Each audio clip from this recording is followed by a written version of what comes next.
So, we are the Word Riders, Philippines, Mindanao. Mura gusto nila mo palakpak or dili. Pero yes. 1, 2, 3, clap. Okay, na-briefing. No, ang Word Riders, naano siya sa Manila nagsugod. Nakaadto na mo sa Manila? Wala pa. Nakakadto na ba mo sa Manila? Ilonggo daw. Sige, langgod ka. Sabat mo Tagalog? Okay, maningkamot lang ka na. Magsinabta na ita ha. So, isa na sa pwede ninyo siya i-pray na makaadto mo sa Manila. Nagsugod ang Word Rider sa Manila, 9 years na ang Word Riders. There is a Mindanao, more than 1 year pa lang kami, ug kani ang ika-10th Bible ride namo. So, ika-10 namo ni siya. Sa bawat ride namo, lahi-lahi among maadtuan, pero naingon ganina na maulan, sir, no, makulimlim, pero feel jud namo ang init sa inyong pagdawat. We thank God for a very good weather today. I'm sure nag-pray ang mga bata na madayon din kami today.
Tagalog? Makasabot? Tagalog? Hindi ako marunong Bisaya. Ano ba share ko? Actually, second time ko lang pong nasama rito sa Word Riders Philippines. Riding to place the Bible in every Filipino home. So yan po yung napakagandang ginagawa ng grupong ito. So, nung last month po, sa North Cotabato kami, sa Pictoyan, na-touch po talaga ako doon sa mga binibigyan ng Bible, ng sleepers.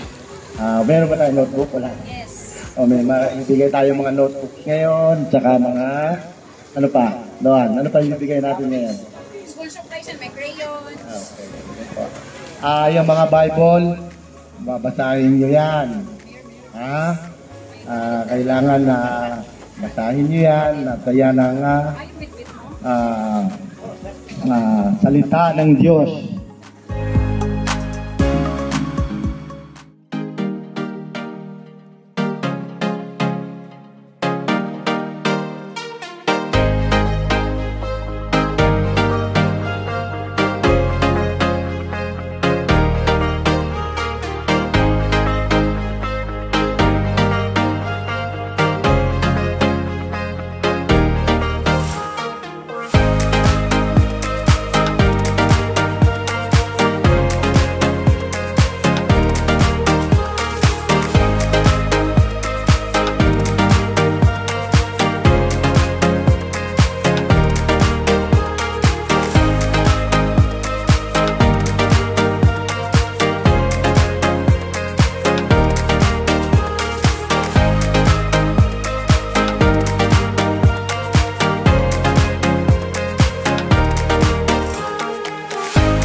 ka sa tanan.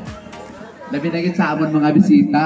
Then sa aton municipal mayor kay Mayor. Mayor, salamat gid kay una gid sa tanan nalipay gid kami kay nga aman kami ang amon nga school ang napili. Pagkato ni Mayor di last kundi ko magkamali Merkulis o Thursday ata sa nagkato diri. So excited kami kag nalipay gid ko nga maghambal sa mga bata. Then siling ko sa amon nga school siling niya wala si Sir Jet namon subong ang school namon kay may katuan sa nagbaba siya. So nalipay gid kami kay nga aman sa inyo mga ma'am kag sir, attorney, salamat gid sa inyo tanan. Sa motor nyo pa lang dako na nga motivation sa amon mga bata. Tutuod gid kay ang inyong presensya dako na nga motivation sa amon mga bata na mangkot gid sa akong gid. Sir, sobra makaabot na 100,000 ilang motor si kunak sobra na kahap. Sobra milyon iban sila ko. Oh, grabe. Siling nila. Probot ko silang dito nga makata encouragement sa ilang nga mag-save someday daan mag-amuno ko na mag-eskwela po tarong kay para maabot man namon ang amon pangarap. Amo na nga nalipay kita Mayor, salamat gid Mayor ha. Kay ang amon nga school ang napili. Daw mo adis mo nga lapit man lang diri po nalipay gid kami nga aman ang amon nga school ang napili. Dahil nalipay man ko sa nalipay man ko kadto pasalamat sa mga ginikanan kay ang ulan halin tong Friday nag-holiday kami kahapon kag subong kainas ang aga grabe ng ulan. Babilog din gabi ang ulan. Daw na ano kami ba kay excited gid ang mga bata bala magkadto kay simple ang nalipay gid sila. So salamat gid kag salamat man sa Ginoo sa maayong nga panahon. Then salamat sa presensya gid ninyo tanan. Nalipay gid kami nga ari kami diri kabay pa nga nang ano na ang Ginoo mag-bless pagit sa inyo, magagamit pagit ang Ginoo sa inyo, hindi lang sa materials thing ang gihatag ninyo bisan pa sa ilang spiritual man aspect sa ilang kinabuhi. Salamat gid ka kay Mayor, salamat gid nga ang among nga school ang napili Mayor ha. Nalipay gid kami. Then kag balan ko ang mga bata nalipay man, nalipay gid sa gihatag ninyo. Kay dako-dako ni sila sang ano ba ang mga bata abi nga mga mingas nga ano nga mga ang nga lugar mang may magbisita magkadto malipay gid sila mamangkot gid ano niya muni siya about sa ila ba nga life nga makahatag sa encouragement ang inyo nga presensya ang inyo nga bulig dako gid nga bulig sa ila nga ang ila ambition gud mabugtaw kang mangarap man sila kay gusto daw nila magsakay sa motor mo.